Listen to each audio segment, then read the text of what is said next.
Coach Agostino, the head basketball coach for the Amityville Warriors, and you're watching Warrior Basketball. Welcome back to the Amityville Broadcasting Network. We are here at the Fred Williams Memorial Gym. I'm your host, Aaron Kruder, with Lucas Torres, and we're back again for the matchup of the Amityville Warriors and the East Hampton basketball team. It should be a pretty interesting matchup, especially since the Amityville Warriors are currently in third place overall, and then East Hampton is in eighth.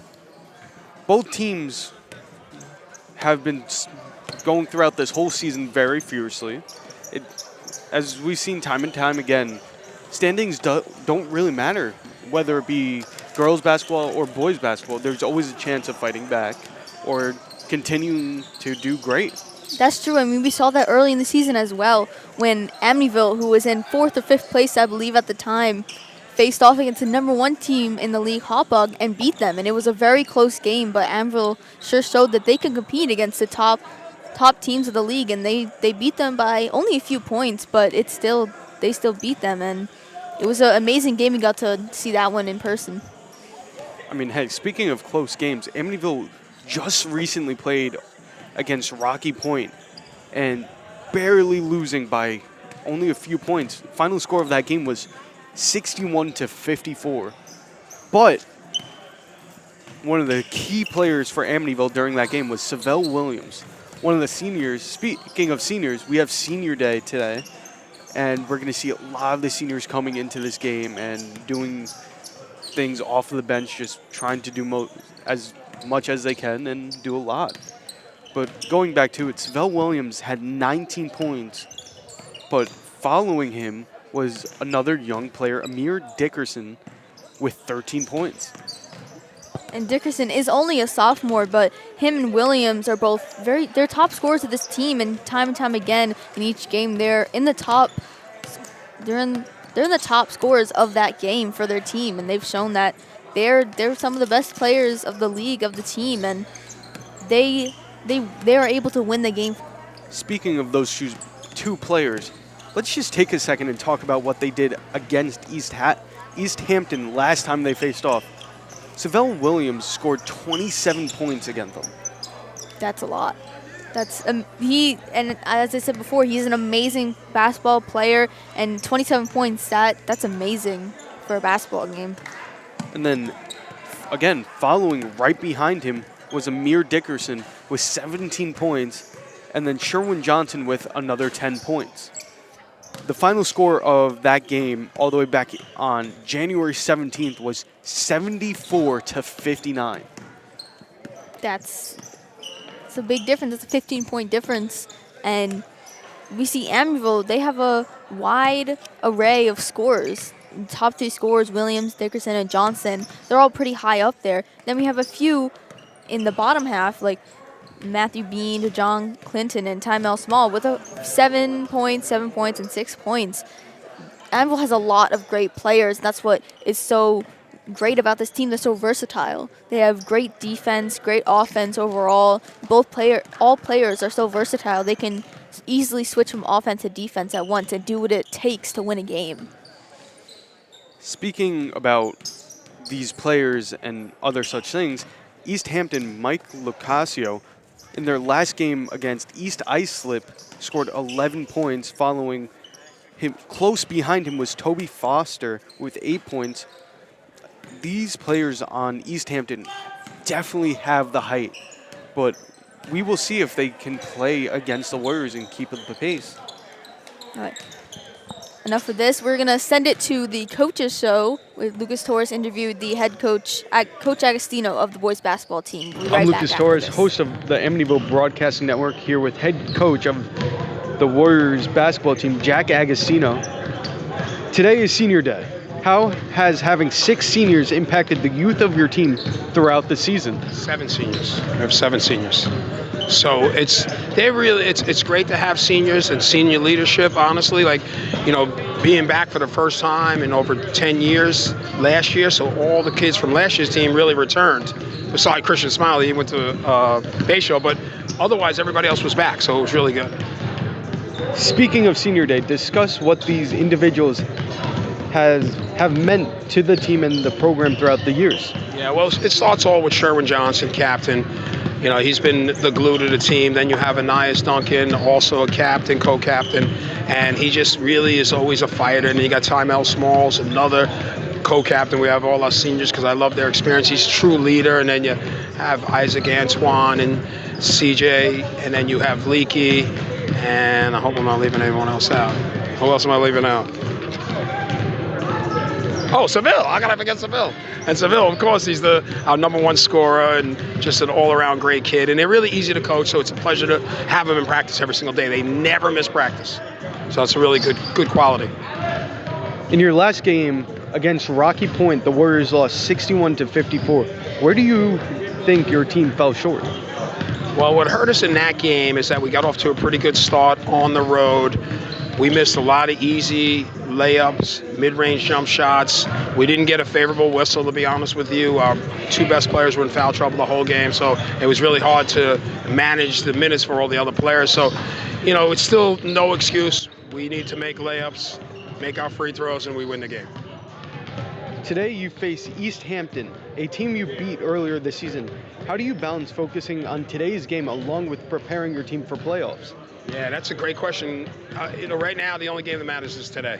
We'll worry about the playoffs starting tomorrow. You know, today East Hampton, well coached. Billy McKee, excellent coach, been around for a long time. He's got young players that are going to be really good down the road. So, you know, they can shoot the ball, and if they make those threes, we're going to be in a dogfight. Thank you. Again, I'm Lucas Torres here with head coach of the Amityville basketball team, Jack Agostino. And final question, what are your keys to victory for tonight's game? Fast break points, and don't give up threes.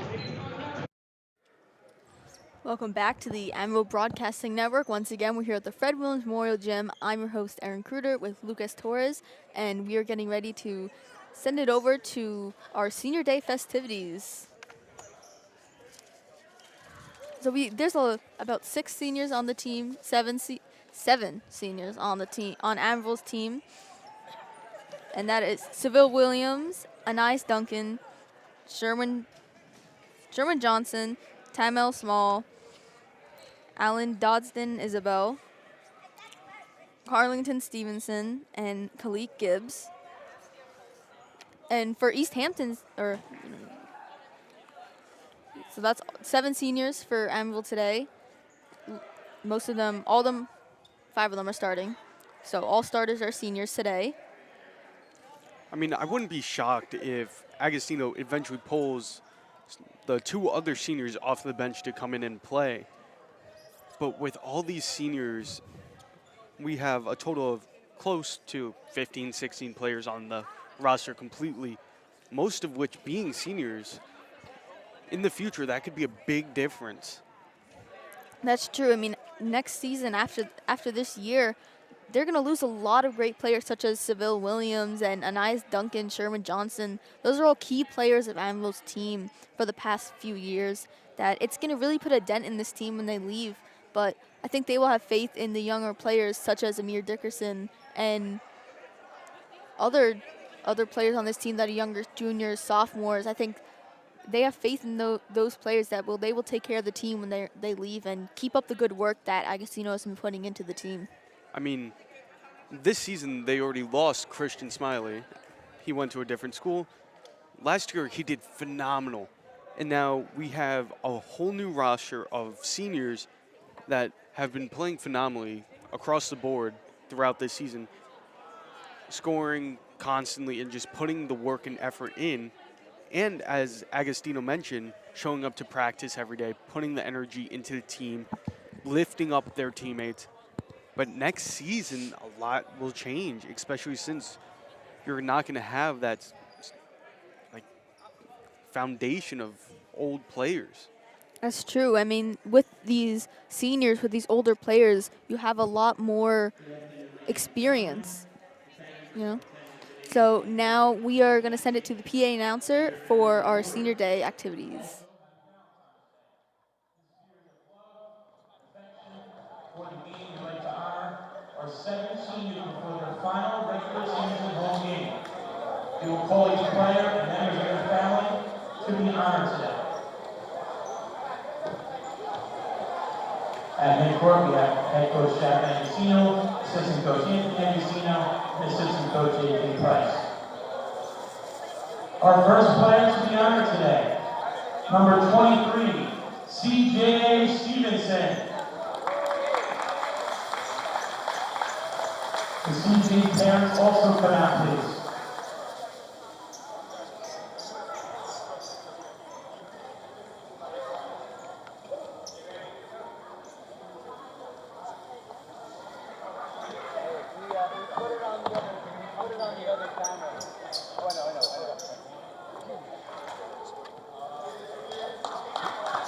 The 6'1" guard is extremely coachable player for the coach at Casino, as well as being a great teammate. CJ, we wish you all the best in your future.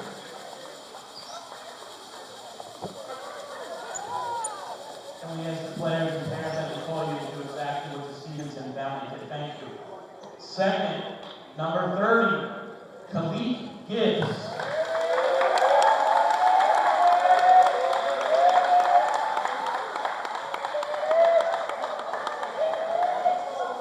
Did you ever hear a story about a team manager becoming a player? Well, that's exactly what they did the last 2 seasons.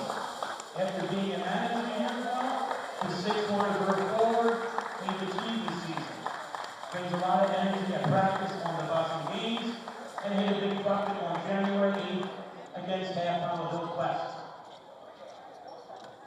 Next up, number 3, with his family, Anais Duncan.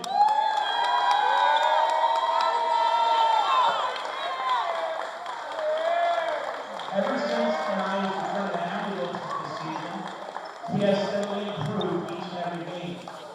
The 5'11" guard and captain is averaging 9 points a game this year and has made an impact on the Amityville lineup. Anais hopes to play at the next level next season.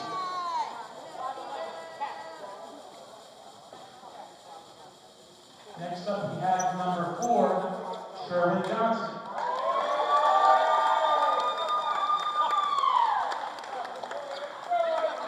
When Johnson tore his knee last summer, some wondered when he would return and how he would perform.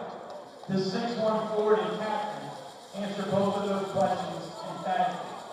He averages 8.5 points a game and 5.3 rebounds a game this season.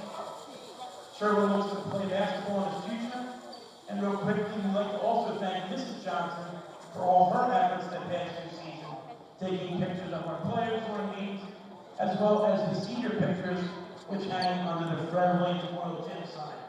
We appreciate Mrs. Johnson. Thank you very much. Next up, number 1, Seville the Thrill Williams and family. The silky smooth captain does a little bit of everything for Amityville. He scores, rebounds, passes, defends, and leads. The 6'1" guard averages a team high 17.8 points per game, to go along with 5.7 rebounds, 4.5 assists, and 2.1 steals per game for Amityville. Seville will take his team to the collegiate level next season. Next up, number 13, Isaac Antoine.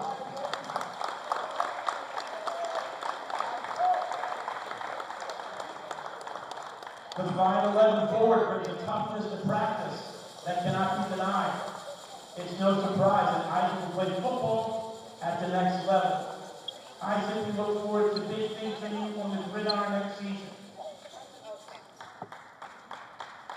And our final player, our final senior, number 2, Tynell Small.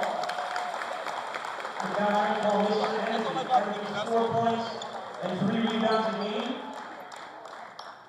The 5'11" forward and captain brings passion and enthusiasm for practice and games, and even helped my middle school team in the preseason tryouts. Finally, how about a nice round of applause for our 7 seniors, and best of luck in your futures, guys.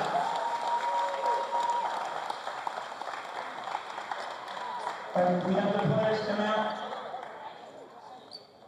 The seniors and their families come out to center court for a quick picture. Thank you.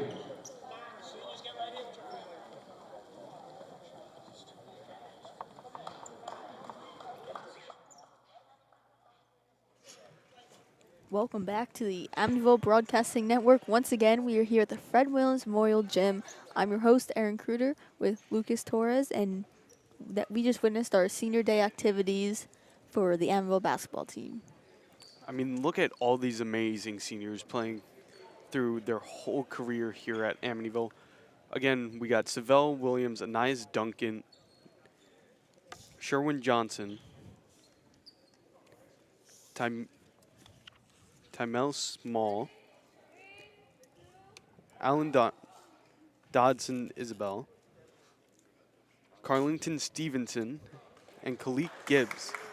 All of these players have been here for the past 4 years, playing here for the Amityville Warriors, and have been continuing to put so much effort into this team and into the program entirely. That's true, and actually during the festivities earlier, they mentioned that Kalik Gibbs only started playing in the past year, or last season. He was actually the team manager before that. That's pretty interesting that he went from the team manager to playing on varsity. Again, all these players have been putting in the effort, showing up to every single practice, and showing the younger team what it's like to be on varsity and to be a senior and what it means to those players. And we have our cheerleaders out here today and showing a lot of support for the basketball team, as well as all these crowd members showing a lot of enthusiasm. Speaking of the cheerleaders, I think they're having their senior day as well, so we're going to send it right back to them.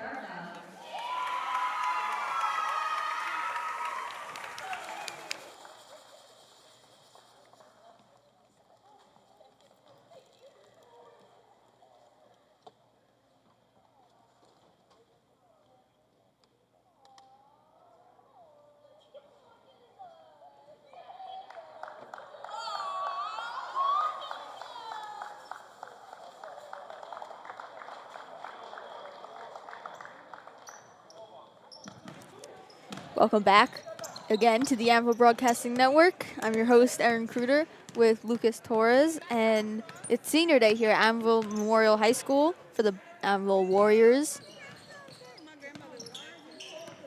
We're seeing the Amityville Warriors starting to warm up here with Savell Williams at the middle of the court doing some stretches, but hey, when you're a senior, you gotta stretch. I mean, it doesn't matter what age or at what level you're playing, you always got to stretch before you pull something, especially going into playoffs, which their next game is rumored to be around Thursday, Wednesday, sometime next week.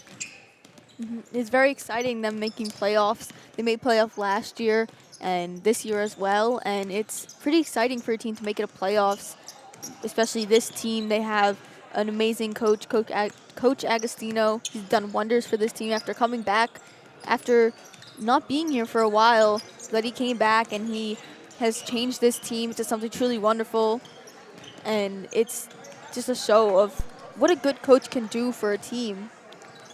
Well, I would just like to point out as well that Agostino came back last year, but continued his streak of getting the team into shape and putting in that effort to manage it. And coming back to Amityville, he had over 500-ish wins over the course of, I think it was 20 years or something like that, which is an immense amount of wins for a team. On December 7, That's 2005, true, and I mean, was just deployed he's to Baghdad, shaping this Iran. team to be As I something was even searching for better Bob, with the these bad guy. players. Again, with our seniors, there's a lot of good seniors, and they'll be leaving this year after this season. And what is that going to mean for this team? What's that going to mean for these younger players, these sophomores and juniors? What is that going to mean for them? What role will they have to step into on this team? Well, personally, I believe that it's going to be one of those bittersweet moments, especially since with all these seniors coming and going, it leaves a lot of potential for the younger players to step up and show what they can truly do. I think in the next few years, we're going to see a lot of those young players fit into the mold and characteristics of other players.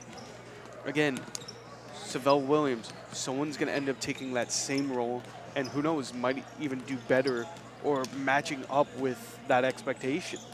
That's true, and I think that stepping into that role will be current sophomore Amir Dickerson. And as we looked over the stats earlier, we saw that he had the second most, he was the second top scorer next to Savell Williams. And Savell's a senior, he's going to be gone, and Amir will have to take up that position, take up that leadership role that Williams has made for this team. And I think he will do a wonderful job at it. He's already shown that he's a phenomenal player, you know, being a sophomore and, you know, scoring this much at every game. It's amazing. Again, Amir Dickerson is one of those young players that does phenomenal. And in their last game against Rocky Point, he put up 13 points, which is already off to a great start as such a young player. Yes, and I mean, amazing for a sophomore to do, because it's just, for a sophomore to score that many points, to be a second top scorer in the game, in the team, then it's, you know, amazing. We're going to send it to commercial now. We'll be right back. We all make Right choices. back with the Amityville pregame show on the When Amityville it comes to Broadcasting Network. alcohol, kids make choices whether to drink or not. Bye, Dad. Bye-bye. Remember, I'm going to Alex's party tonight and sleeping over. Have fun. Hey, have a seat for a second. Remind me about that party again? And adults make choices whether to talk about it. That's true of parents and every other trusted adult in a kid's life. Kids want to know our expectations when it comes to alcohol and other drugs. They want guidance and honest answers to their questions. And it makes a difference when the message is consistent and part of everyday conversations. So talk with your kids and help lead them on a positive path. Because when you talk, they hear you. For more information about talking with your kids about underage use of alcohol and other drugs, visit This is Seville Williams underagedrinking.samhsa.gov. for the Amityville Warriors, and you're watching Warrior Basketball on Amityville Broadcasting Network. Welcome back to the Amityville Broadcasting Network. Once again, we are at the Fred Williams Memorial Gym. I'm your host, Erin Kruger, with Lucas Torres, and we're here for the pregame show right here on the Amityville Broadcasting Network. We just witnessed the senior day activities. It is senior day for the Amityville Warriors. Very bittersweet. There's 7 seniors on this team, and they're going to be leaving after this season. I mean, senior or not, they still have this game to play tonight against the East Hampton team, which, although they might be in 8th place, can still put in that effort to go to the top. And honestly, sometimes those teams that are low placing are the underdogs that you have to watch out for. Yes, and as we said before, Amityville has proven that they can go from being underdogs to being at the top, and right now they hold the 3rd place spot in the league, which is amazing, and East Hampton is at 8th place. So it's going to be interesting to see how that matches up, because as you said before, the underdog teams, they can beat out one of the top teams in the league, and it's really interesting to see how these two teams will clash. I will say, though, the Warriors definitely have to watch out for all the absolute titans East Hampton have on their team.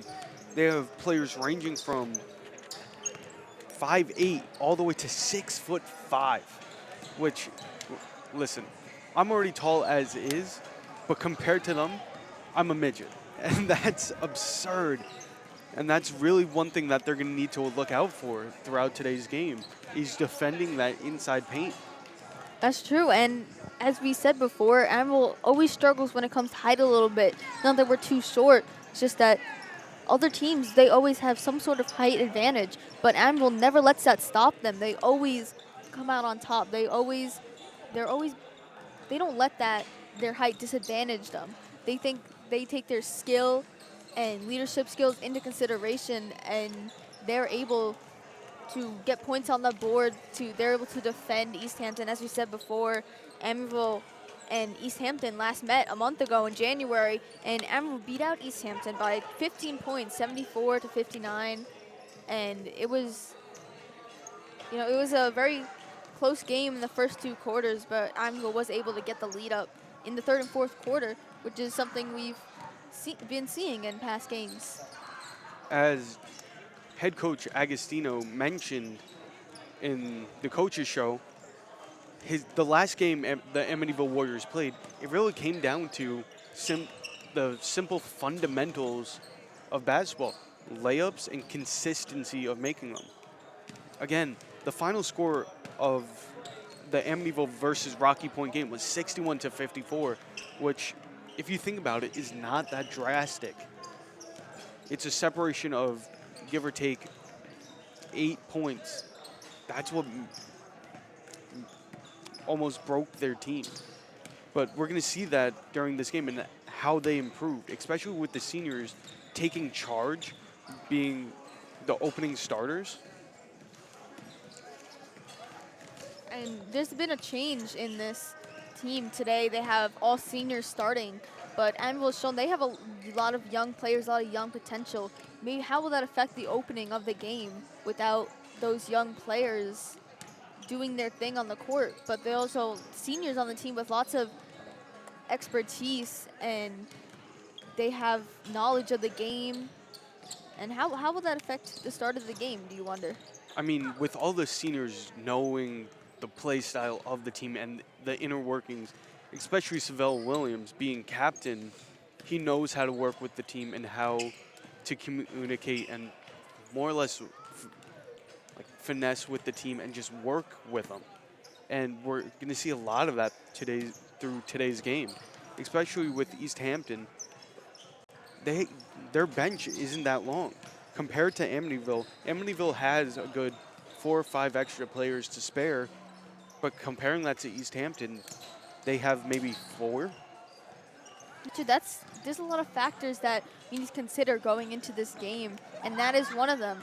But some of their starters that we have on the team that we would talk about later, but in past games, Locascio and Foster, they have, of East Hampton, they've been getting a lot of 3-pointers each game, 2 or 3 per game in their most recent ones. And that's something that Amityville definitely needs to look out for. I think Amityville has a pretty good defense, but they should be able to solidify it and stop them from making those 3-pointers, or else that will be their weakness. I mean, the Warriors are definitely going to need some type of contingency plan just for the 3-pointers. But the one thing that they're really going to need to look forward to and plan for is playoffs. And going into that, there's a lot to do. Even though Agostino said, let's focus on the game today, and that's all that matters, they still have to watch and be careful what they choose to do going into playoffs. Yes, and Amityville, I mean, they're third in the league right now. They've been doing pretty good this entire season, and going into playoffs, they have to take that into consideration that they're going to be a target for some other teams. These other teams, they're going to come prepared to try and beat them because they are. And they're currently 6th seed in terms of playoff, but they can go as low as 9 if need be. But I think they have a pretty good shot. And going into playoffs, they will be facing off against other divisions. So that holds a lot of potential. Yeah, I mean, as I said before, Amityville has so much potential, and we've seen Coach Agostino unlocking it, and including this young potential along with the older players as well. And if Rocky Point loses their next game, the Amityville Warriors will be back at the home court for playoffs, which is incredible. As we see last year, there was a lot of energy on the court once that happened. With home games like that, it's so nice to be at your home court and just knowing the layout and knowing that your family and friends have your back in the bleachers. Something I love about Amityville is that there's always a crowd here, not just for the Amityville Warriors, but for an opposing team as well. And that's another factor that really goes into the game a lot, the enthusiasm from the crowd. The crowd is always loud, and that's something that's great, especially with the home games. That's why people say, home field advantage, because it really is an advantage when you have people on your side rooting for you. And I will say the one thing that Rocky Point definitely has to look out for is they're going to be facing off against West Hampton, which is currently #1 in league standing, which, again, teams like that have a giant target on their back, and anything can really happen. But at the same time, being in that first place, anything could really happen, and you could strike down any opponent if you're willing to. And we've seen time and time again, the Warriors end up having a target on their back, but this time, going into playoffs, Amityville is looking for that target and trying to chase it down. So what are the keys to today's game? Personally, I think the main keys are going to be stopping the centers, the forwards, mainly anyone from driving into the paint, and especially blocking off three-pointers. This has been our pregame show. We'll be right back on the Amityville Broadcasting Network. We're going to tip off right after the break on the Amityville Broadcasting Network. When it comes to vaping, the truth can get clouded. So let's make it clear. Vaping is not safe for kids, teens, or young adults. It's just not. Because vaping can put microscopic particles into your lungs. And dangerous things like metals and volatile organic compounds into your body. And nicotine, the same highly addictive substance found in regular cigarettes. Nicotine can harm a person's brain development through their mid-20s, affecting learning, memory, attention, and impulse control, and priming the brain for other addictions. Vaping products also come in kid-friendly flavors that can make them appealing to youth. And many kids also use other drugs, like marijuana, in vaping devices. With appealing flavors, high nicotine levels, and lots of promotion on social media, many kids think vaping is harmless, but it's not. So talk to your kids about the risks of vaping, because when you talk, they hear you.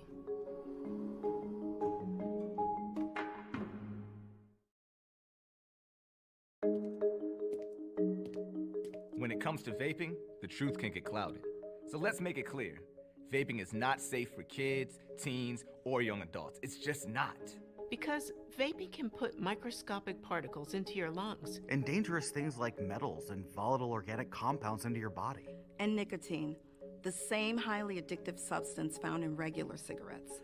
Nicotine can harm a person's brain development through their mid-20s, affecting learning, memory, attention, and impulse control, and priming the brain for other addictions. Vaping products also come in kid-friendly flavors that can make them appealing to youth. And many kids also use other drugs, like marijuana, in vaping devices. With appealing flavors, high nicotine levels, and lots of promotion on social media, many kids think vaping is harmless, but it's not. So talk to your kids about the risks of vaping, because when you talk, they hear you. 19 games are in the books. All that remains of the regular season is tonight's contest versus East Hampton, and then on to the playoffs. 7 Warrior seniors were also just honored during the pregame festivities. With a potential 6th seed on the line, can the 7 seniors and their teammates get a final celebration in front of their home crowd, or will the Bonackers spoil the fun? Find out now on the Amityville Broadcasting Network. Coach Agostino, the head basketball coach for the Amityville Warriors, and you're watching Warrior Basketball on the Amityville Basketball Network. It's time for Warriors Basketball on the Amityville Broadcasting Network. And a good afternoon and welcome to the Fred Williams Memorial Gymnasium, the Claude Beyer Court on the campus of Amityville Memorial High School as we get set for the final game of the regular season. It's senior day as the Warriors get set to host the East Hampton Bonackers. I'm Matt Grice. I'm with Lucas Torres. We'll get right into the starting lineups. We'll start with the Bonackers. They come in with a 4-13 record overall, 2-3 in League 4. Their starters, Michael Lucasio, Liam Folks, Zachary Dodge, Cassius Muse, Toby Foster. Those are your 5. They are coached by William McKee and assistant coach Thomas Nielsen. And for the Amityville Warriors, they come in with an 11-8 overall record, 10-5 in League 4 play. And it will be 5 seniors starting for the Warriors this evening. Savell Williams, Tymel Small, Anias Duncan, Sherwin Johnson, and Kyleek Gibbs getting the start. Warriors are coached by head coach Jack Agostino, assistant coach Anthony Agostino, and Jason Frazier. We are now going to send it to the national anthem.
Once again, thank you for joining us here this evening on the Amityville Broadcasting Network. Matt Grice, Lucas Torres, as we bring you Senior Day. The Warriors versus the Bonackers. And Lucas, playoffs coming up, a lot on the line. But as Coach Agostino said, you have to take care of East Hampton first. The Warriors don't want to fall out of the 6th seed. Again, it's going to be a very interesting game, especially since we know at this rate, being in whatever place doesn't really matter because there's always a chance to be an underdog. But at the same time, being all the way in that top 3 position, you're allowed to strike down whatever opponent. Again, Lacasio, Folks, Dodge, Muse, and Foster for East Hampton. And the Warriors, 5 seniors, Williams, Small, Duncan, Gibbs, and Johnson. We are all set to tip here from Amityville High School. It will be Savell Williams jumping for the Warriors, and Cassius Muse will take the opening jump for East Hampton. And first possession belongs to East Hampton.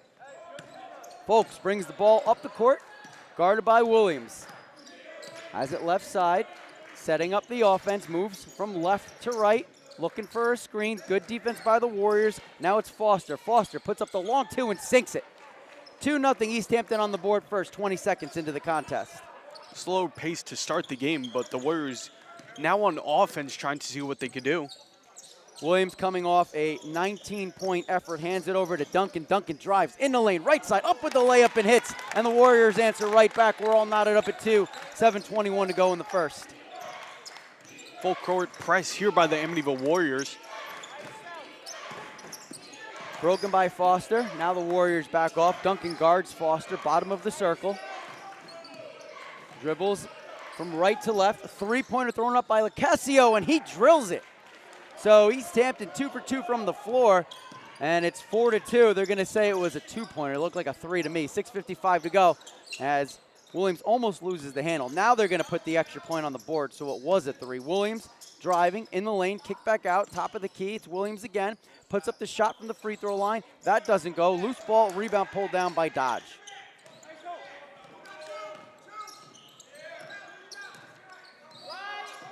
In front of the Warrior bench, it's Foster. Foster kicks it over to Lacasio. Casio, dangerous handoff to Foster, but he takes it back, bottom of the circle, 15 on the shot clock, driving into the paint, kicks it out beyond the arc, baseline. Here's a 10-footer by Folks. That doesn't go, and it'll be Duncan getting the ball for the Warriors. All knotted up at 5-2, excuse me. East Hampton in front. 6:07 to go, opening quarter. Driving in the lane, it's Williams with the left hand from the right side. And the Warriors answer back. They trail by 1. 6 minutes to go in the first. Savell Williams showing off what he could do as a senior on the Warriors team. Foster with the ball, bottom of the circle. Chest pass, right side, it's Folks. Folks dribbles left, back over to Lacasio. Lacasio thinks about a 3, and we're going to get a foul on the floor called on Tymel Small, senior for the Warriors. It'll be East Hampton basketball. Again, congratulations to the 7 seniors, Savell Williams, Tymel Small, Anais Duncan, Sherwin Johnson, Alan Dotson, Isabel Carlington Stevenson, and of course, Kylie Gibbs, who is currently in the game. Ball inbound to Lacasio in the paint. Tries to force a shot, may have been tipped, goes out of bounds, and the Stripes say it was tipped by a white jersey, so East Hampton will retain possession.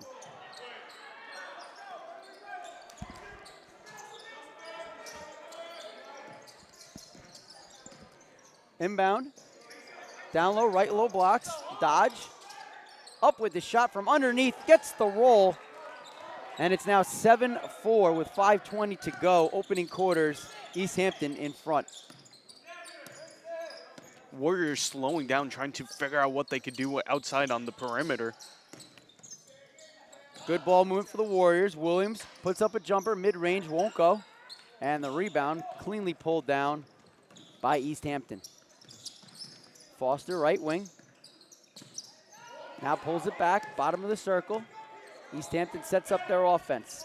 Hands it over to Folk. Folk dribbles from left to right, now drives into paint, kicks it out to Foster. Foster puts up the 3. That won't go off the front of the rim, and Williams brings down the rebound.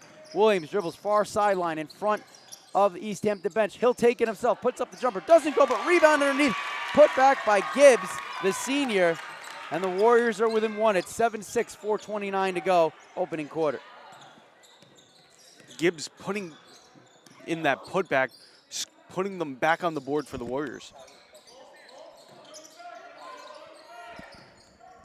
Down low, driving up and underneath, wild shot, doesn't go, loose ball, Gibbs with the rebound, and now the Warriors have numbers the other way. Breaking down, it's Williams. He loses the handle and it goes out of bounds, so Williams couldn't handle the pass. We get a couple of subs here as Gibbs will take a seat, as does Tymel Small, and into the game, DeJohn Clinton for the Warriors. Also, Amir Dickerson will get his first look of the afternoon. 7-6, Warriors trail by 1, halfway through the first quarter. Folks with the ball. Guarded by Williams, left wing. Gets it over to the left side, Foster. Foster, the tray, it's short. Rebound, pulled down by the Warriors. Here comes Johnson. Johnson hands off responsibility to Dickerson, who drives on the left side, hits the shot, and the foul. And that will send Dickerson to the free throw line with an opportunity to complete the three-point play.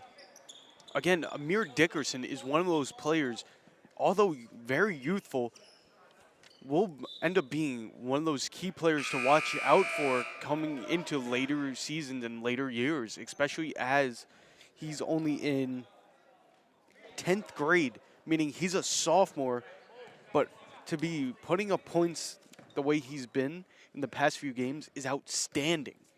Muse takes a seat. Kelly comes in this contest for him as Dickerson completes the three-point play. 9-7 Warriors, their first lead of the game. 3:43 to play, first quarter. Warriors pressing. Kelly, right off the bat, getting a touch. Finds Folks. Folks breaks the press and gets it across the timeline. Folks picks up his dribble, looking for a shot. Double teamed in the corner, shakes off the defense, puts up an air ball though, and it lands in the hands of Sherwin Johnson. Johnson hands it over to Dickerson.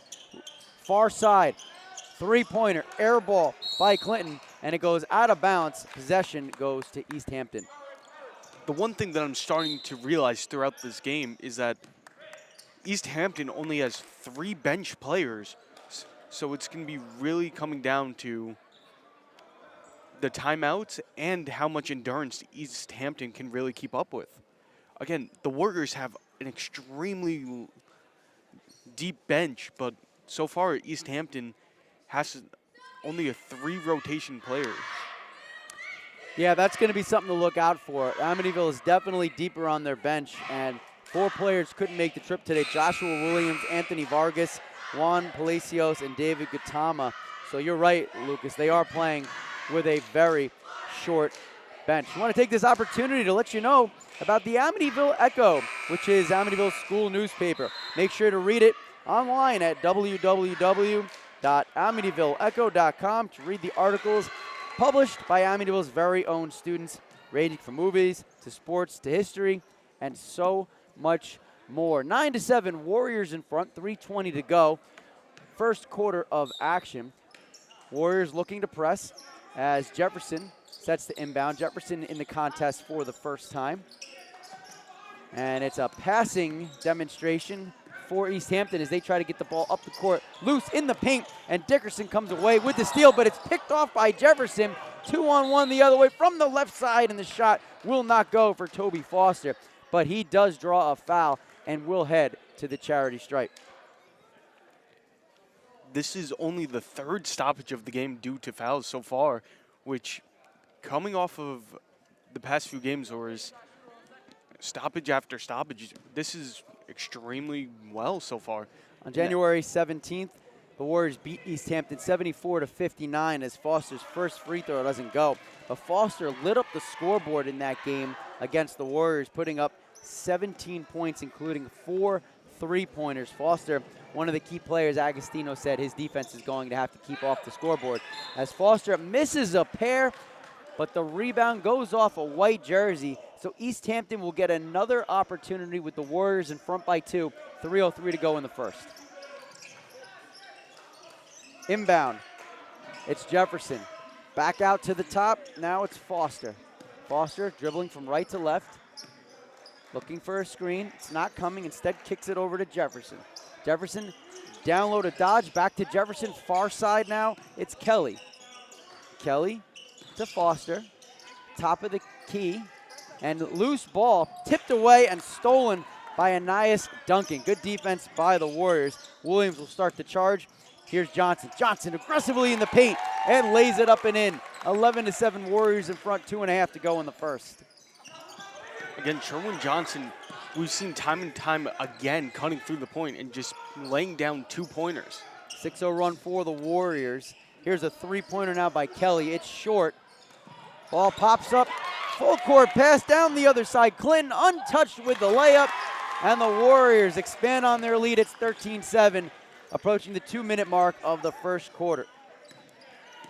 They were playing some volleyball out there, passing it like nothing.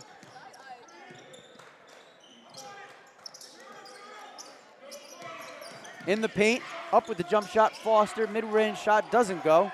Duncan the rebound. 13-7, under 2 minutes to go in the first. Here comes Duncan, driving, throws up a wild shot, air ball. Johnson pulls up the offensive board, and he's able to finish the job. 15-7, Warriors in front, 90 seconds to go in the first quarter. Again, we're seeing Johnson back into the paint, cutting through, and almost getting a robbery there.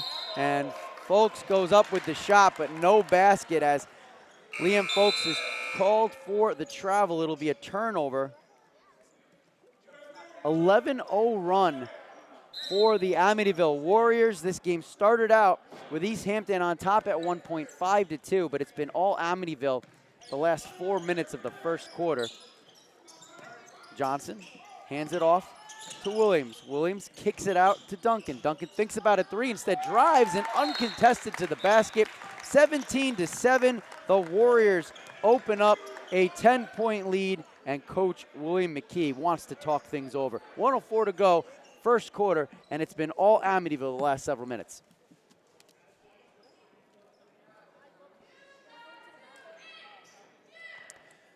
Cheerleaders are here today, and they were honored as well in the pregame show for their senior day. Cheerleaders have been focusing a lot on competition this year, which is why we haven't seen much of them, but it's great to see them in action. They're well coached, and they do a tremendous job. Also working very hard is the Amityville Drama Club, and we want to remind you that they are putting on a musical that will truly make you say, Mamma Mia. Come see these wonderful performers and save the date for March. The Amityville Drama Club productions are Friday, March 22nd at 7 p.m. and Saturday, March 23rd, a twin billing, 2 p.m. and 7 p.m. Warriors up by 10, 1:04 to go, opening quarter. It will be East Hampton basketball. Jefferson gets it in bounds to Lacazio, back in the game. Finds Kelly. Kelly driving, and he has it stolen away. 2-on-0 the other way, laying it up and in from the left side is Duncan, and the Warriors are now up 19-7 with 50 seconds to go in the first. Lacazio thinks about a long three. Now he actually goes for it and drills it. Lacazio able to stop the bleeding as he hits a three, but it's still 19-10 with 35 seconds to go in the first. Warriors on top. Williams in between the circles, fakes right, dribbles left. Dickerson, wide open three-pointer, rims out, and the rebound pulled down by Jefferson. 23 seconds to go, shot clock turned off. Opening quarter of action. Kelly has it. Long three-pointer again by Lacazio. This one rims out, rebound pulled down by Clinton. 12 seconds on the clock. Warriors can afford to slow things down, and Dickerson does that. He stands at the far side, gets a screen from Johnson, finds in the corner Williams, who puts up the three at the buzzer, doesn't go, but that is where quarter number one comes to a close. After one quarter of play, the Warriors are in front 19-10. Second quarter of action coming up next, right here on the Amityville Broadcasting Network.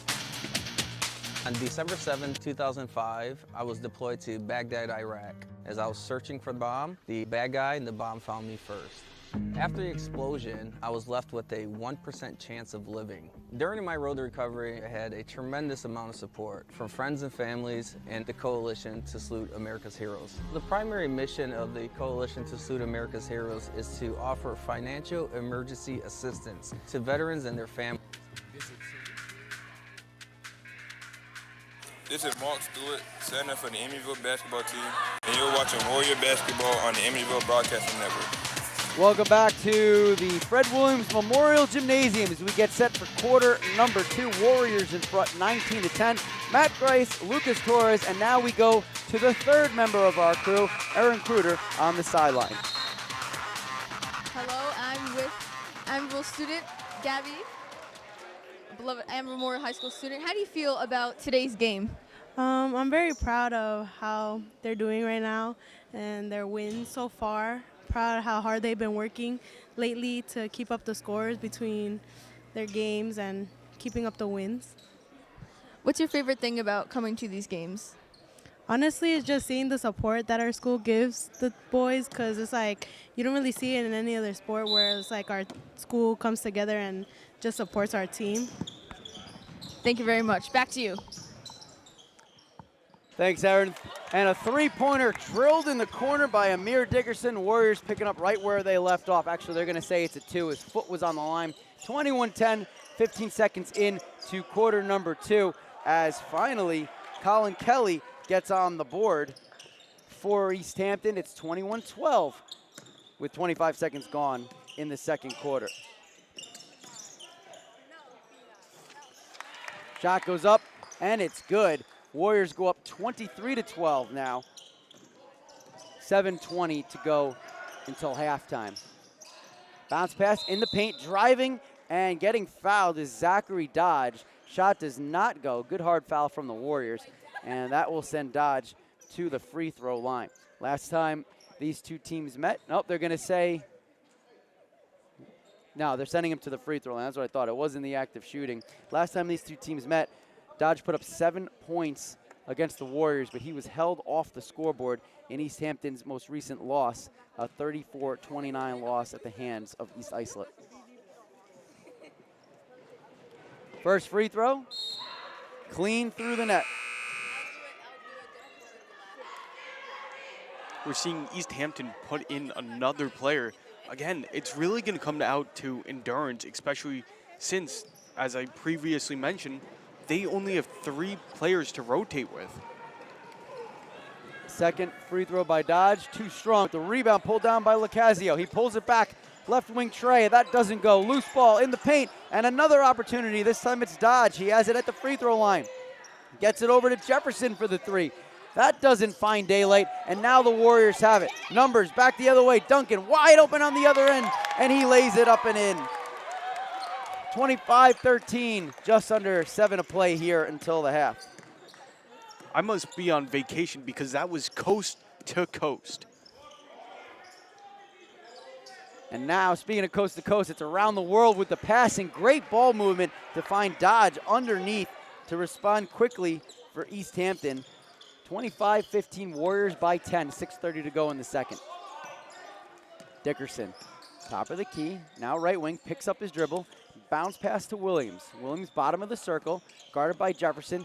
Dribbles left, finds Dickerson. Dickerson pressured, ball on the floor. Dickerson able to scoop it up.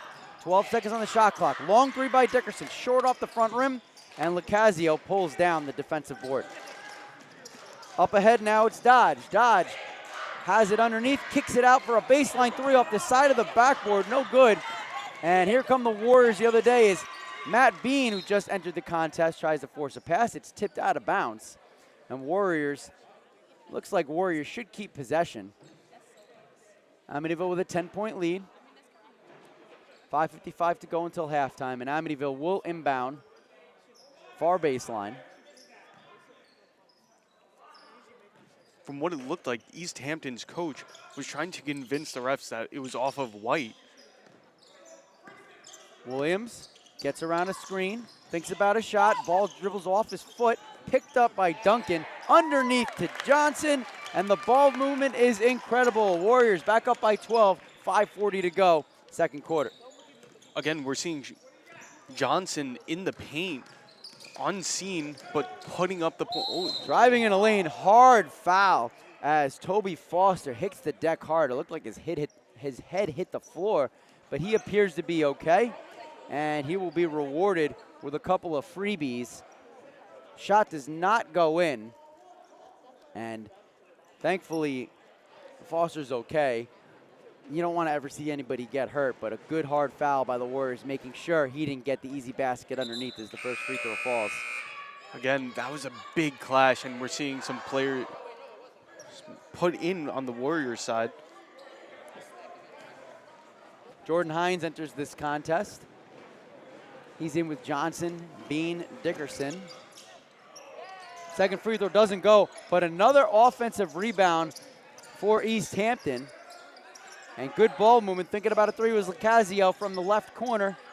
Instead, he gets it into the paint. It's Dodge. Dodge spins around, kicks it to the right side. Long two-pointer, strong off the back rim from Kelly. And another offensive board thrown off of Anias Duncan's foot. And it looks like they're going to award possession back to East Hampton. Too many second chance opportunities here given up by Amityville. A lot of rebounding happening by the East Hampton team, and the Warriors really have to shut that down. And here's a steal by Johnson, anticipating the pass. Up from the left side, gets the finger roll, and finds the bottom of the net. 29-16, just under 5 to go in the second quarter. Again, Johnson with a sneak attack in the paint. Here's a 15-foot jumper, air ball, may have gotten a piece of it. Fast break down the other way, once again, Duncan. Pump fakes, hits as he goes up, draws the foul, shot does not go, but Duncan earns himself a pair from the free throw line. 29-16, 4:39 to go until the half, and we get a timeout on the floor. Again, it's those simple little moves that allow things to just fall into place. Such a little move like a pump fake can do a lot, as we just saw. One of the players for East Hampton going soaring and flying, trying to block it, but it was in the shot. It was just a simple pump fake. Now, I think he will be shooting too. Amityville fell 61-54 to Rocky Point in their last contest. Now they need Rocky Point to win today against West Hampton, the best team in League 4, if Amityville's to get a home playoff game. We'll talk more about that in a moment, but right now we go to the third member of our crew, Erin Kruger on the sidelines. Hello, I'm here with Anaya Hampton of the Amityville girls basketball team, who have their senior night later tonight after this game. How do you feel? What's in store for tonight's game for you? What's in store for the game tonight? I feel like it's going to be a blowout against Wyandanch. These seniors are going to knock them out of the park, honestly.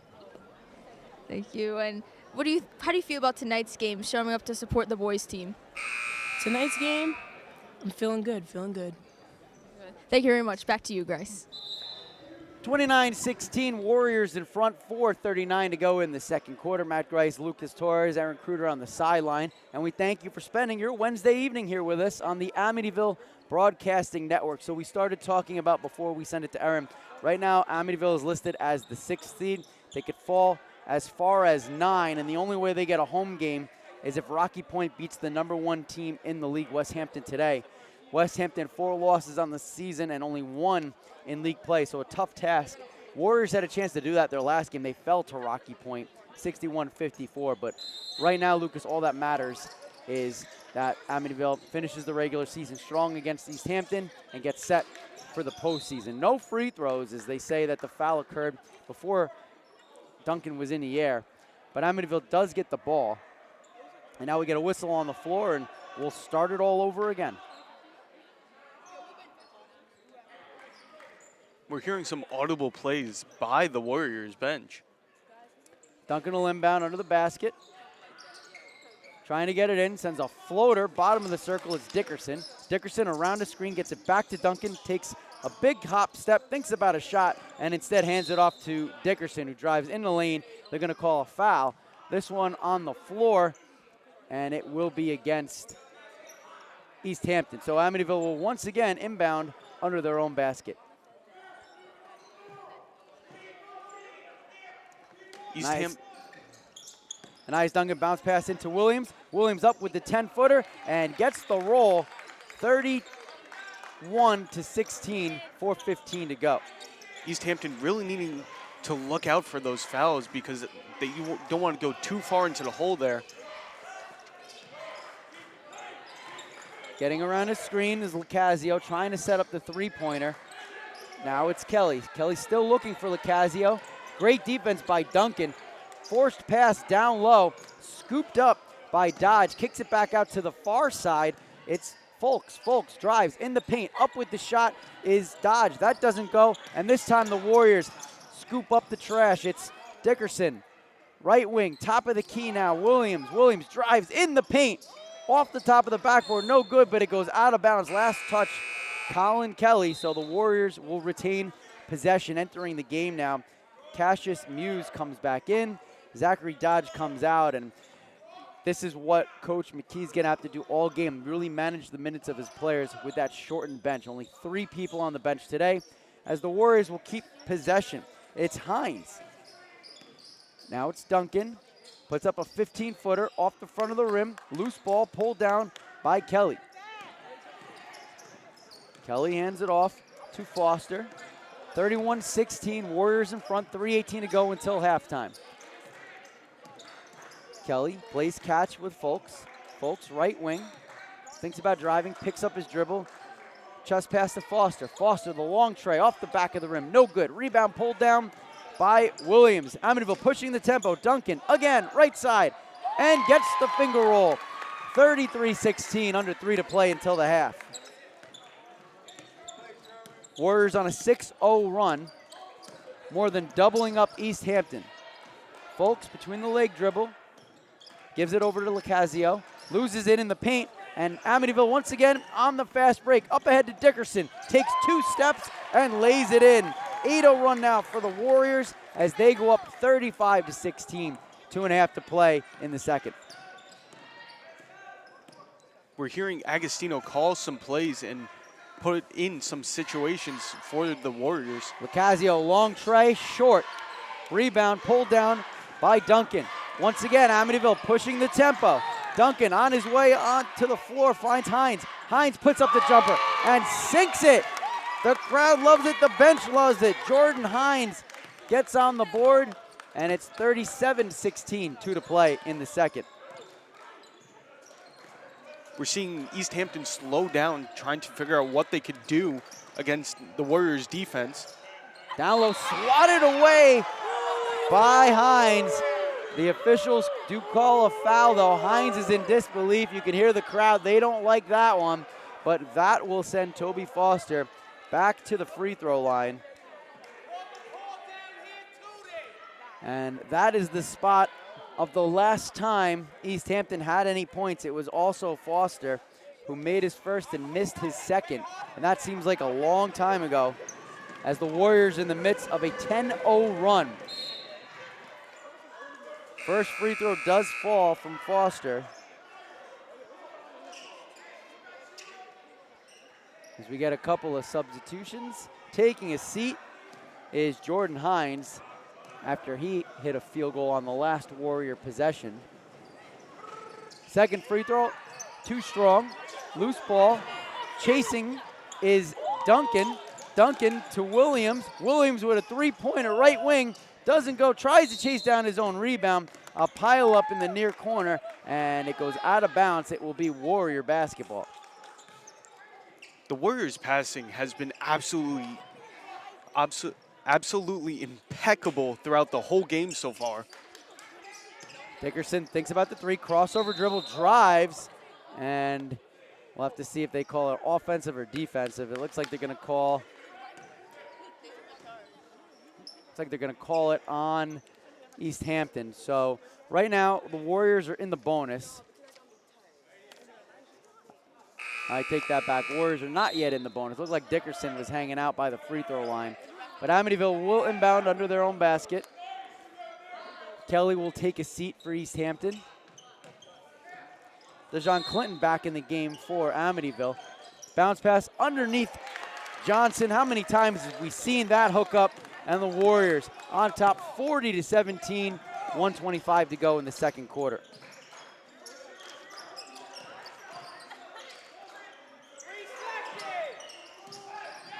$20 seconds on the shot clock, 1:16 on the game clock. We get a turnover on East Hampton. The Warriors will get it back as they currently lead by 23 points. I'm not a Harry Potter fan, but Johnson is slithering through the defense from East Hampton and scoring those easy 2 points. And that's what's really helping the Warriors throughout this game. Dickerson taking his time, approaching the 1-minute mark of quarter number 2. Dickerson in between the legs, thinks about the paint. Instead, three-pointer by Duncan from the left wing. That doesn't go. Loose ball, dribbles out of bounds, and possession will remain with the Warriors. 52.1 seconds left on the clock here in quarter number 2. And Coach Agostino calls a timeout. He would like to talk things over. Once again, Amityville playing their last game of the regular season, potentially their last home game of the year. Well, it's Black History Month, and upcoming this February, Amityville High School will be celebrating various historical figures. They'll be showcasing African-American individuals and telling their stories. February 16th, in 2 days from now, the Amityville Memorial High School will be putting on a Black History Month assembly for the students to learn from and enjoy. 52 seconds remaining until halftime. The Warriors all over East Hampton. East Hampton got out to a quick start, Lucas, and that went away quickly. It was a 5-2 lead. But really, once we hit the 4-minute mark of the first quarter, it's been all Amityville from there. Honestly, I think East Hampton is really struggling, especially since they don't really have a lot of players to swap out and put in. It's becoming difficult for them to keep up the pacing because, again, with the only 3 players on the bench, it becomes really difficult to not exhaust your players. Warriors have it. The difference in this game, a 15-0 run and a 10-0 run from Amityville. That's 25 of their 40 points right there. 21 seconds on the shot clock, 40 on the game clock. Warriors taking their time now. It's Williams, bottom of the circle, in between the legs dribble, looking for the screen, moves from center to left, kicks it back out in between the circles to Duncan. 7 seconds on the shot clock. In the corner now, dribbling, baseline. Williams up with the shot and good. Shot clock turned off, 20 seconds to go, second quarter, 42-17. Amityville in front. 10 seconds left. In the corner now for East Hampton, to the top of the key, it's Jefferson. Sends it from the left side to the right side, it's Foster. 3 seconds, Foster drives up with the shot, 2 seconds, and Foster hits it as time expires. A big shot for East Hampton to get a little bit of momentum at the end of the first half. But despite that effort, the Warriors all over East Hampton at halftime, 42-19. Don't go anywhere. The halftime show is coming up next with Eric Kruger and Lucas Torres here on the Amityville Broadcasting Network. We all make choices. When it comes to alcohol, kids make choices whether to drink or not. Bye, Dad. Bye-bye. Remember, I'm going to Alex's party tonight and sleeping over. You have fun. Hey, have a seat for a second. Remind me about that party again? Alex is just... And adults make choices whether to talk about it. That's true of parents and every other trusted adult in a kid's life. Kids want to know our expectations when it comes to alcohol and other drugs.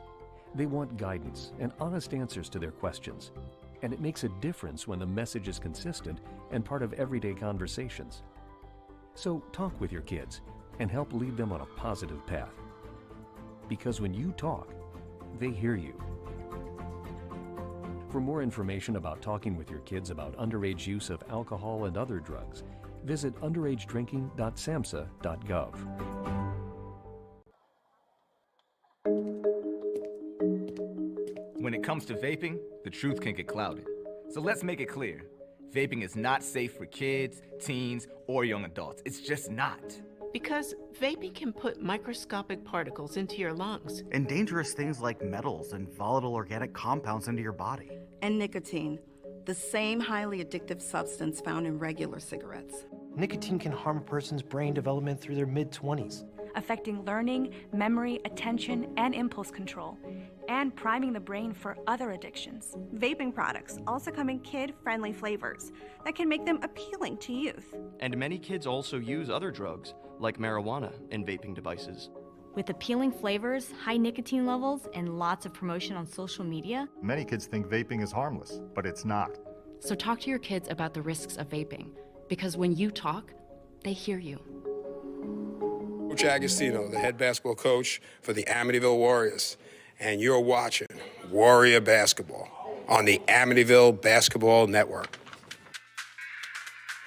This is the Warriors Basketball Halftime Show on the Amityville Broadcasting Network. Welcome back to the Amityville Broadcasting Network. Once again, we have the Fred Williams Memorial Gym. I'm your host, Aaron Kruger, with Lucas Torres, and it's been an exciting first half to the game tonight, hasn't it? It really has, especially with the 23-point difference between the Amityville Warriors and East Hampton. Again, the score going into the third quarter is 42-19. Pretty phenomenal scoring so far, just at the halftime mark of the game. But it did start off a little slow, right? And they ended the first quarter 19-10, Amityville in the lead. But it did get off slow. East Hampton was in the lead for just a few minutes, but I think Amityville realized that they had to do more in order to get the lead up on them. Honestly, we don't usually see Amityville with such a slow start in the beginning, but once they got past that and put themselves into gear, they finally just started off and started pushing and never stopped. And now we're standing at 42-19, which is a phenomenal lead. Again, 23 points separate the teams. And it really comes down to East Hampton not having enough players to push into the game and really giving other players a break. Yeah, they were looking at the bench during the game. They only have 3 players on the bench. So that doesn't give a lot of leeway for them to switch out easily as Amityville can do, because they have a lot more players on the bench. They have a larger team than East Hampton. And that, I think, factors into the game that these East Hampton players might get a little tired. They might get a little exhausted. But Amityville has that luxury of, having the ability to switch out and have a little break, drink some water, gain a little more energy in order to bounce back. If I'm being completely honest with you, I think we're going to see the Warriors end up getting a final lead into the fourth quarter, and they're probably going to bring out some players that they haven't put in and go deeper into their bench and just see what they could do and see if there's any changes. Otherwise, East Hampton might just fight back eventually, but again, anything can really happen going into those 2 final quarters. Exactly, and I want to state that East Hampton did have the first points on the board in the game. They had a 2-pointer early on in the first minute of the game, and they also just ended the second quarter with another 2 points, and I think that really showcases East Hampton's ability to kind of fight back. They know that they can really face off against a team like this. It's just a matter of how they do it. Again, I really think the key going into this third quarter for the Warriors is just keep on doing what they're doing. And they might need to push East Hampton further into the hole, in which just exhausting every single one of their players. We might even see a full court press or half court press just trying to exhaust East Hampton, because as we've mentioned, they only have 3 players to swap out. That's true. So seeing how this first half turned out, what do you think are the keys to the second half of this game? I really think the keys to the rest of the game going on is just keeping the fouls to a minimum. As we heard from Agostino, there was a lot of fouls in previous games. Whether that was due to refs or just the players being overly aggressive, it's going to be really just keeping those fouls against other players to a minimum, especially if you're going to be a key player like Savell Williams or Sherwin Johnson. Again, both seniors here on senior day. But yeah, and definitely in the last few minutes of the first quarter and leading into the second quarter, I started to see a lot more aggressiveness from the Amityville Warriors, a lot more work on defense than was really put into it in the first few minutes of the game. And I think it's really interesting to see how going into the game they get a feel for their opponents and how they respond to East Hampton's playing, because they did let them score first, but they bounced back and now they have the lead. I believe that the Warriors really just allowed that lead to happen just so they could see what they were working with, then finally strike back. And now we're seeing what the Warriors and Coach Agostino configured to work against East Hampton. Yeah, and I mean, it's been a really exciting game so far, and I can't wait to see what happens in the second half. Going into the second half, again, the score is currently 42-19. 23 points separate both teams. And Amityville currently sits third in the league overall, and East Hampton sits 8th. Yeah, and Amityville also third in the league. They're a top competitor for this league, and they can show that they have a lot of top scorers on their team. Savell Williams, Amir Dickerson, and earlier in the first quarter, they went on a 15-0 run, and then later in the second quarter, they went on a 10-0 run. So that really shows their defense is really up there as long with their offense. You know, they have, as I said earlier in the pregame show, they're so versatile. Each player has equally great offensive and defensive capabilities. Again, as we've mentioned previously and time again and again, we're going to see a lot more from Amir Dickerson going into future seasons, especially since he's only a 10th grader.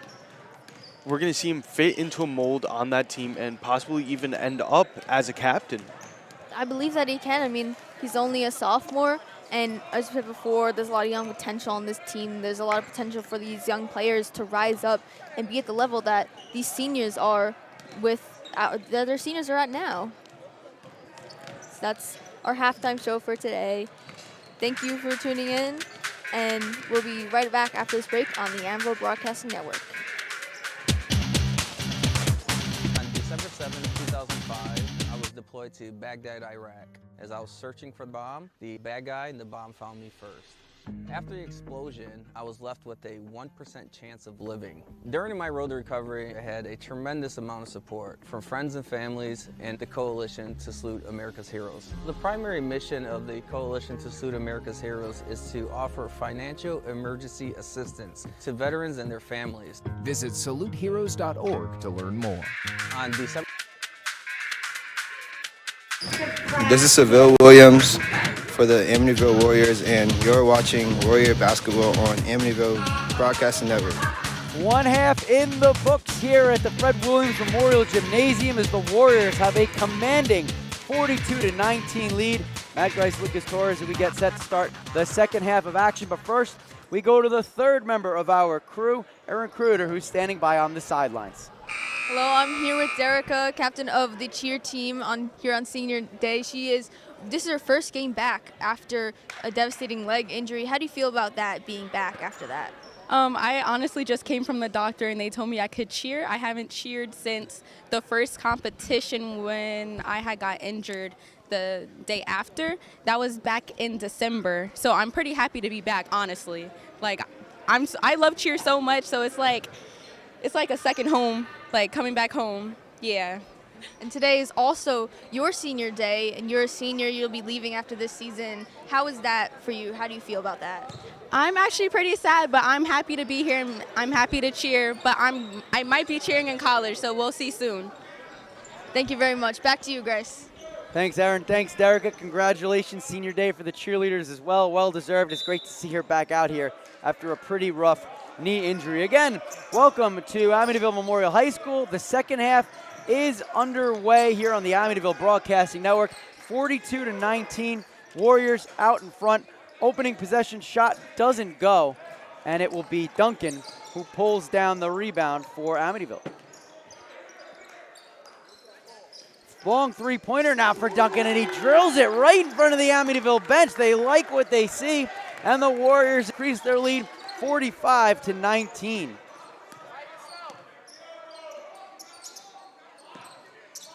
In between the circles, it's Foster. Foster picks up his dribble, forces it to Muse. Muse, 10-footer, doesn't go. Rebound pulled down by Isaac Antoine. Junior guard dribbles down low in the paint, and Duncan is doing all the dirty work for the Warriors to start the second half. It's 47-19 with 1 minute gone by. The Warriors fans showing a lot of love, especially on today, since today is Valentine's Day, showing their support for all of their friends and family. In the paint, driving, it's dodged. Back up to the top of the key. Folks, now Foster, right wing, in between the leg dribble, fakes left, goes right in the paint. Lucasio, shot doesn't go. Chased down by Folks. Offensive board, up with the shot, left side, and that's no good. Full court pass by Johnson, and he overthrows Anias Duncan, going for the Hail Mary, and instead it's out of the back of the end zone. 47-19 turnover for Amityville, but they have a commanding lead. 6:28 to go third quarter, and East Hampton still looking for their first points of the second half.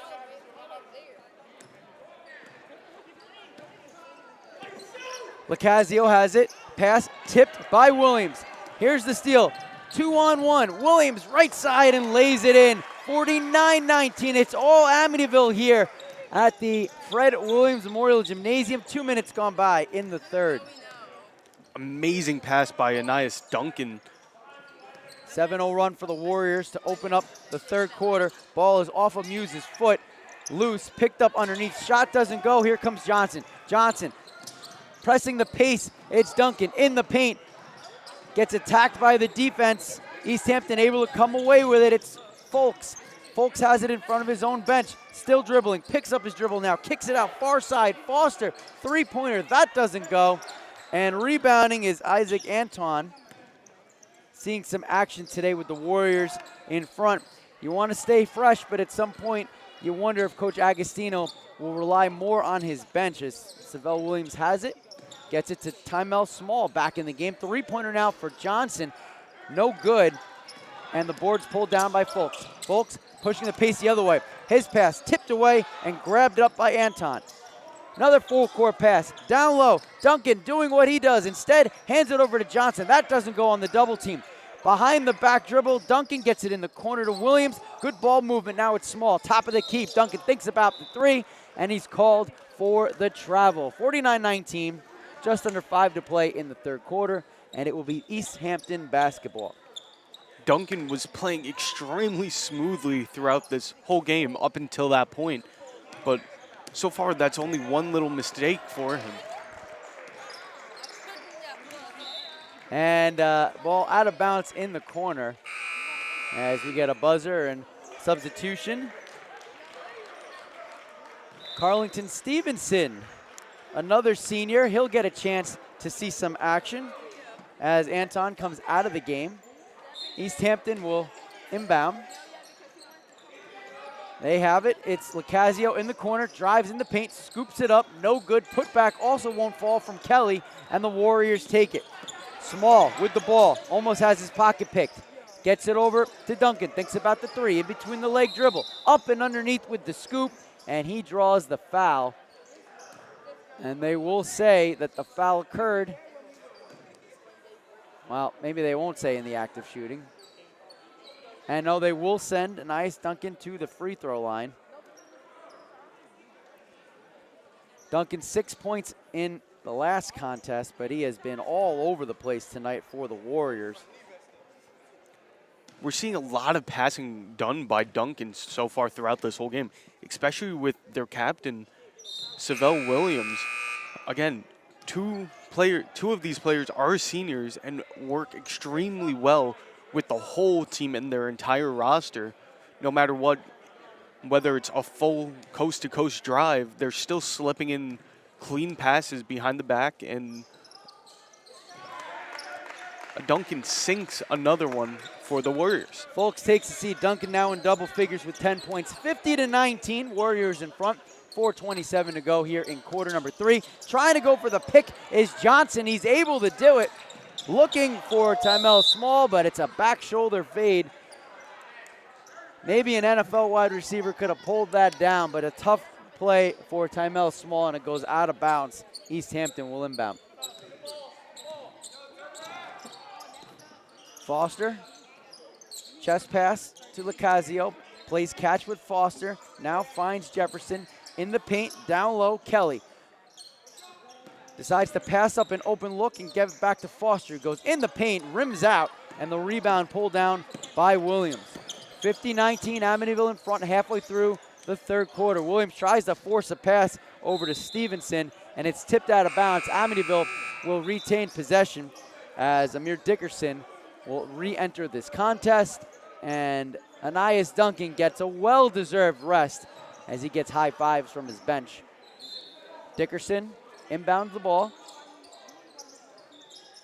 Top of the key, right wing, it's Williams. Passes it over to Stevenson. Bottom of the circle now, it's Williams. Slowing things down, dribbles right side in the paint, underneath, and Stevenson gets on the board. The crowd likes it, the bench is excited, and the Warriors are up 52-19 with 3:30 to go in the third quarter. East Hampton still looking for their first points, and they finally get it as Colin Kelly ends the drought with a 10-foot jumper. And that's a 10-0 run snapped by East Hampton, but the Warriors have had a couple of these big runs throughout the game, 15-0 run and 2 10-0 runs, and that's been the difference as Dickerson drives in the lane, up from the right side, doesn't go. Rebound pulled down by Lacazio, pushing the tempo here. Double teamed in the corner, picks up his dribble. Foster down low, up with the shot, gets the roll, and it's 52-23. 2:46 to go in the third quarter.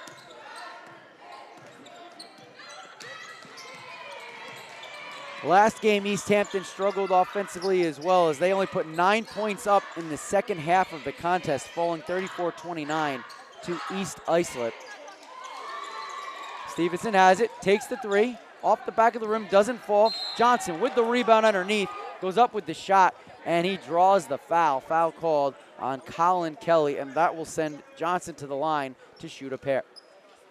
Again, we're seeing Johnson doing extremely well offensively, especially in the paint throughout this whole game.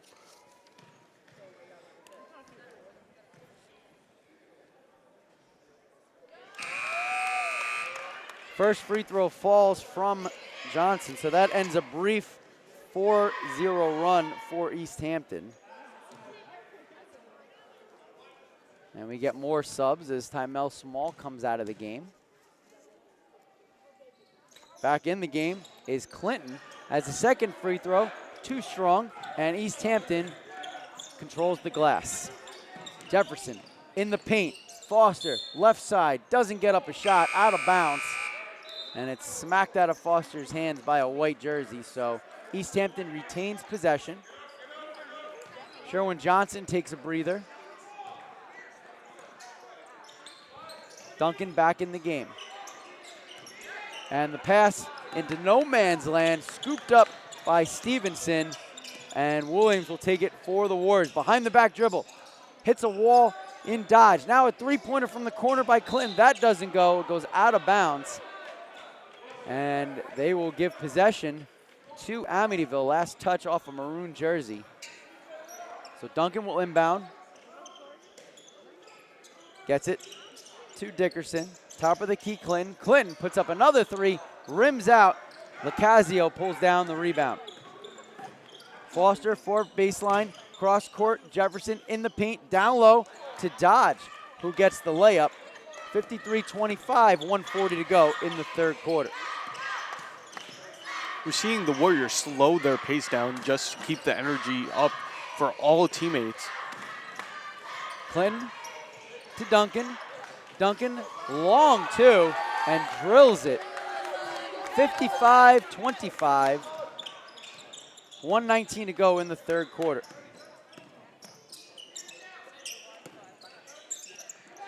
And here's a three-pointer from Michael Lacazio, and he drains it. He had 3 3-pointers last time these two teams met, trying to get a little momentum for his team left. 1 minute remaining in the third quarter, but it's all Amityville, 55-28. Dickerson has it. 15 seconds on the shot clock, 47 on the game clock. We got a whistle, and they're going to call a foul on, looks like they're going to call an offensive foul on Amityville, so it'll be a turnover for the Warriors. No pressure in the backcourt from Amityville. Agostino is telling his squad to back off. Anias Duncan waiting near midcourt. 42 seconds left in the third quarter, 35 on the shot clock, although it is not ticking now. They started up. Foster has it, officially about a 6-second differential shot clock and game clock. Three-pointer by Jefferson. That doesn't go. Rebound pulled down by Stevenson. Here come the Warriors, and Clinton hits a wall. Or maybe it's better said that Lacazio is hit by a truck, and they're going to call an offensive foul on Dejon Clinton. Clinton doesn't like the call. Now the official's talking it over, so we'll see if they reverse the call. Clinton had his head turned so that he could receive the pass, and as soon as he had it, he was met face-to-face with Lacazio, and the officials, after speaking, do not change the call, so it'll be East Hampton basketball, and I'm sure somebody's going to tap Clinton on the back and say, don't worry about it right now. All that matters is what the score is, and with the shot clock turned off, East Hampton looking to get some points before the end of the third. They trail the Warriors 55-28. Lacazio banks it in off the glass with 15 seconds to go. 55-30. Here come the Warriors looking for last shot. 6 seconds. Dickerson has it.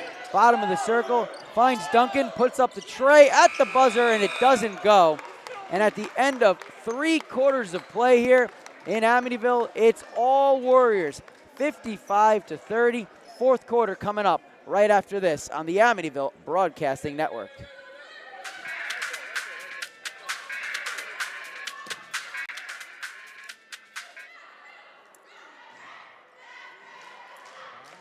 Guy and the bomb found me first.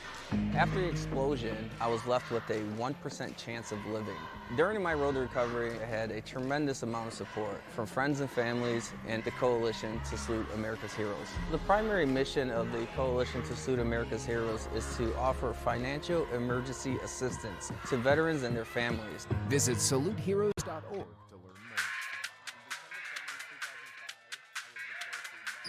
more. This is Seville Williams for the Amityville Warriors, and you're watching Warrior Basketball on Amityville Broadcasting Network. 3 quarters down, 1 to go, 55-30. Warriors in front, Matt Grice, Lucas Torres. And now we send it to the third member of our crew, Aaron Kruder. Hi. Hello, I'm here with Eric Lee, our sports photographer here at Am Memorial High School. What's your favorite part about doing this for the students? I like to give back. I like to give back to our kids. I think alumni should do more of that, and a lot of alumni do. And I just feel it's part of my responsibility as being alumni to be able to provide something back for our kids. And if I have the skills to do it, then that's what I do. That's what I like to do, and I like to take care of Amityville. Thank you so much. Back to you, Grace. Thanks, Aaron. Fourth quarter just underway as we get a quick whistle. Warriors up by 25 points. And it's like we're trying to figure out who's going to inbound. It will be Dickerson for the Warriors. Dickerson, Williams, Duncan, and Johnson on the court with Amityville along with Clinton. The officials are still discussing things over. Only 5 seconds have ticked off here. Now it looks like we're ready to go. And Dickerson sets to inbound right in front of us here on press row. And we get another whistle. And it looks like a premature inbound pass, and we'll do it again. 55-30, Warriors in front. A win here tonight would set the Amityville Warriors up potentially for a 6th seed. If Rocky Point can defeat West Hampton later on tonight, Amityville could potentially be looking at a home playoff game, although the odds are stacked against him at this point. Duncan thinks about a three-pointer left wing. Instead, kicks it over to Williams, puts up a long 15-footer from the baseline. That doesn't go. Rebound underneath is Dickerson. He won't take no for an answer. But after a scramble, and the scramble continues, Maroon jerseys have it. Down court, it's Foster. And good defense and hustle by Sherwin Johnson to get back and knock it out of bounds. Doesn't draw a foul. It will be East Hampton basketball, but no points on the board. 55-30, 31 seconds gone by here in the final quarter. Lacazio thinks about the try. Instead, it's Foster. Baseline three, short. Rebound, Duncan. Duncan using his wheels, other direction, gets a pass to Dickerson. Thinks about the shot. Instead, kicks it over to Williams. Williams slowing the pace down, sends it from right to left to Clinton.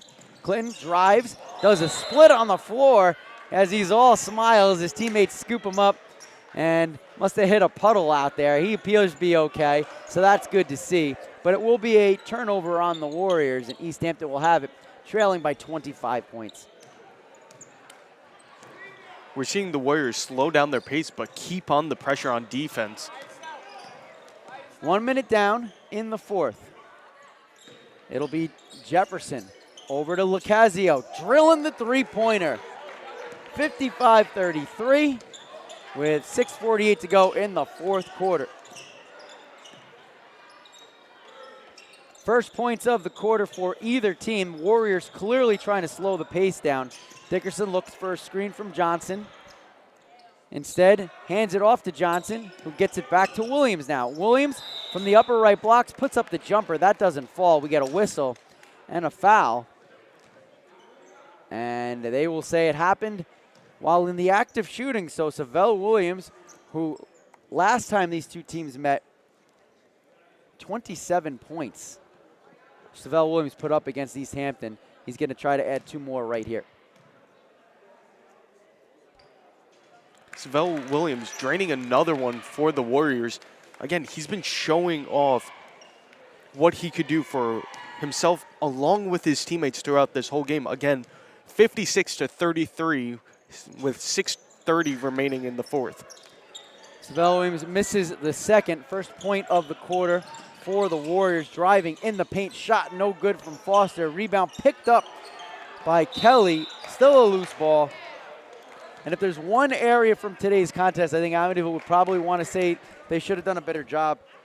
They have given up a lot of second chance opportunities to East Hampton.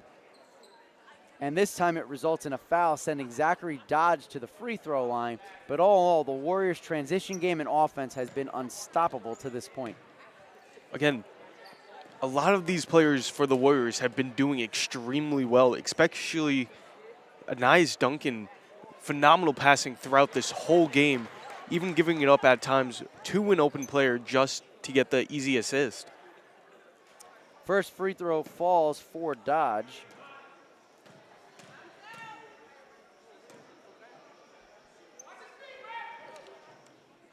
And the second one, no good. 8 points on the day for Dodge so far. Amityville pulls down the rebound, and it'll be Williams bringing the ball up the court. In between the leg dribble, gives responsibilities over to Johnson. Johnson drives, paint, up with the shot with the left hand, and good. 58-34, just under 6 to play here in the game.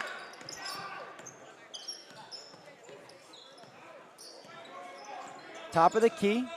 And a three-pointer put up, no good from Foster. Williams pulls down the rebound, gets it ahead to Duncan, wide open underneath for the layup, and the Warriors cross the 60-point threshold. They lead by 26 points, 5.5 to go in the fourth quarter. East Hampton really working the perimeter of the court lately. Loose ball, Lacazio loses the handle. Warriors 2-on-1 breaking the other way. Williams decides to take it himself. No good. Dickerson trying to pull down the rebound. Instead, it's Kelly who gets it for East Hampton. He finds Foster. Foster pushing the tempo. Now he decides to slow things up. In between the circles, passes it to Lacazio. Lacazio dribbles left, dribbles right, pulls back, tries the three-pointer, and Johnson doesn't fall for it. Right in his face, swats it away. Duncan on the other end. Now it's Johnson on the left side. Good ball movement for the Warriors, 62-34. Under 5 to play in the fourth. Down low, it's Dodge. Dodge has it swiped away and out of bounds, and they will probably keep the ball on the right side as the Warrior defense prevents Dodge from getting really what was at one point an uncontested look, but the hustle never quit, something Agostino instills in his players. Lacazio has it. Jefferson left wing. Folks in the game, puts up a 3 off the front rim, no good. Rebound underneath. Folks looking for some help, and we get a whistle down low and a foul. And they call the foul on Dickerson. So Folks will inbound under his own basket, 62-34.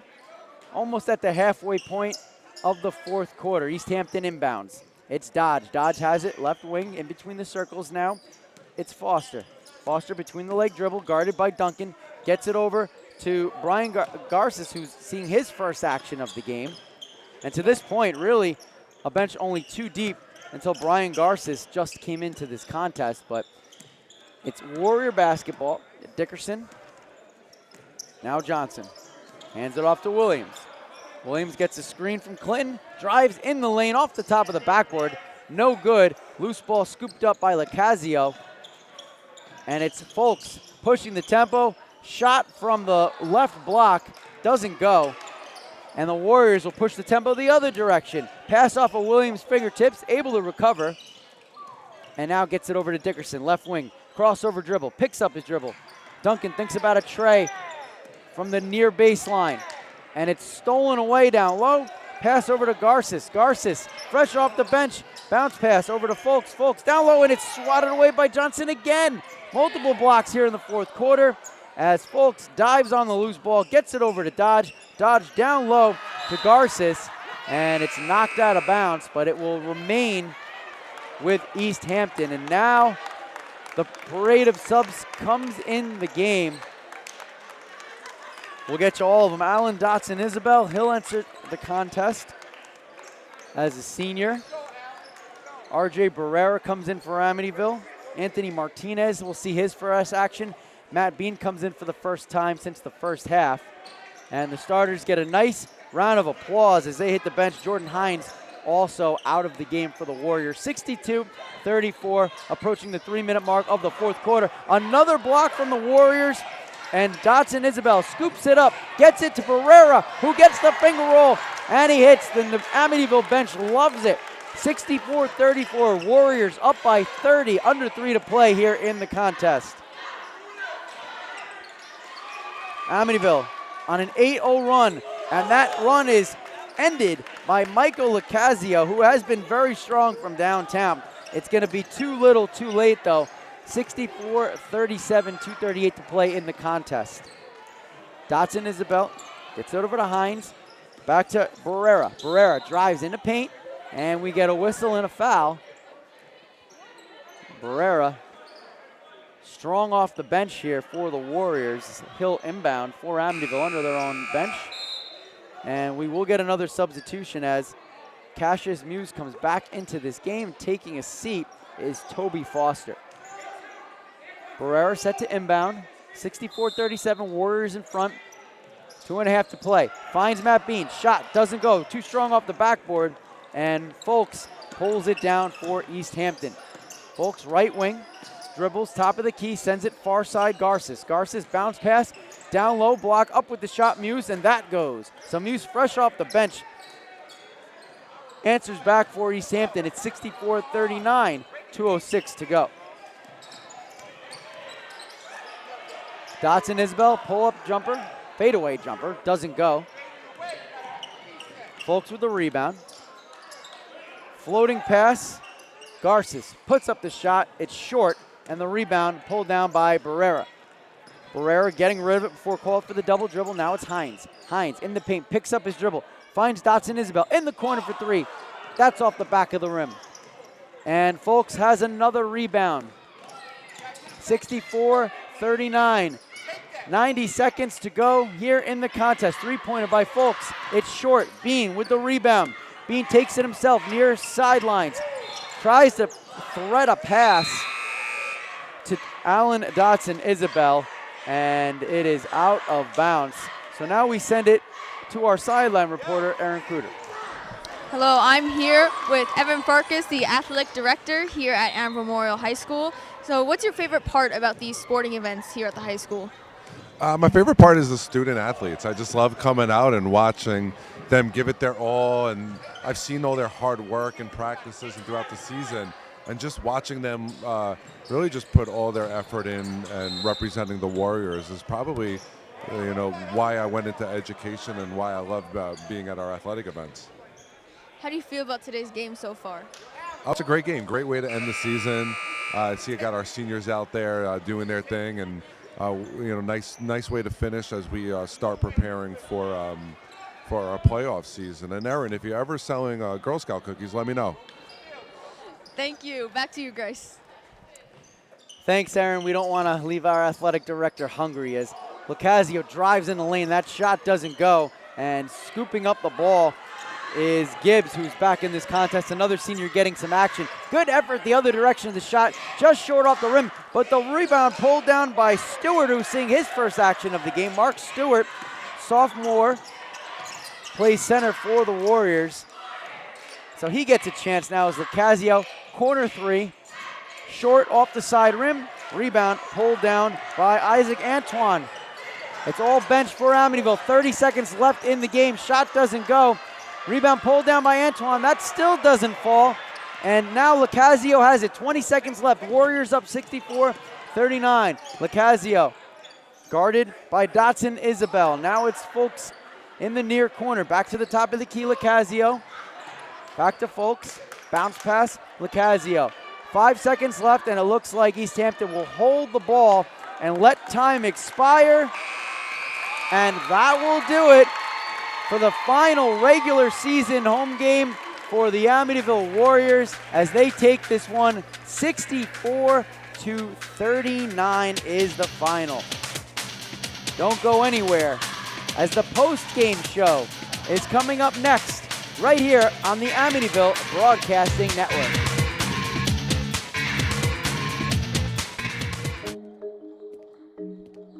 When it comes to vaping, the truth can get clouded. So let's make it clear. Vaping is not safe for kids, teens, or young adults. It's just not.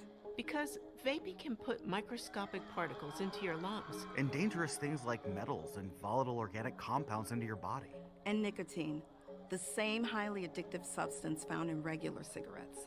Nicotine can harm a person's brain development through their mid-20s, affecting learning, memory, attention, and impulse control, and priming the brain for other addictions. Vaping products also come in kid-friendly flavors that can make them appealing to youth. And many kids also use other drugs, like marijuana, in vaping devices. With appealing flavors, high nicotine levels, and lots of promotion on social media, Many kids think vaping is harmless, but it's not. So talk to your kids about the risks of vaping, because when you talk, they hear you.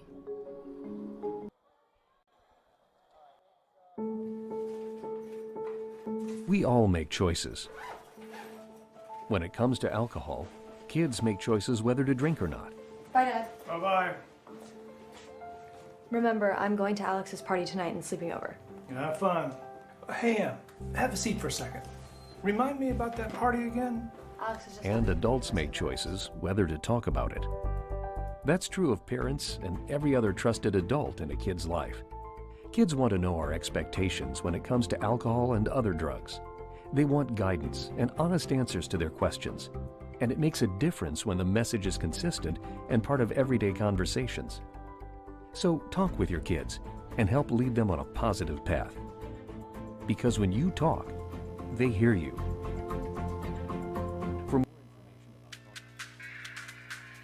This is Mark Stewart, center for the Amityville basketball team, and you're watching Warrior Basketball on the Amityville Broadcasting Network.